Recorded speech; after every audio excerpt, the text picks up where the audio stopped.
Der Yacht-Club von Golf Orchid ist einer der elegantesten Düfte, die man momentan bekommen kann. Aber wie lange hält er wirklich? Das testen wir heute.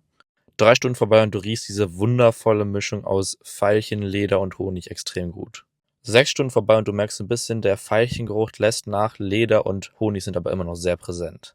Der Leder- und Honiggeruch zieht sich tatsächlich gute 9,5, 10 Stündchen auf der Haut beziehungsweise auf der Kleidung mehrere Tage durch. Also ich würde sagen, eine brutale Haltbarkeit und wirklich ein wunderschöner Duft gibt's auf kloppers.com, EK10 am Checkout nicht vergessen. Und für mehr Haltbarkeitstests solltest du mir auf jeden Fall folgen.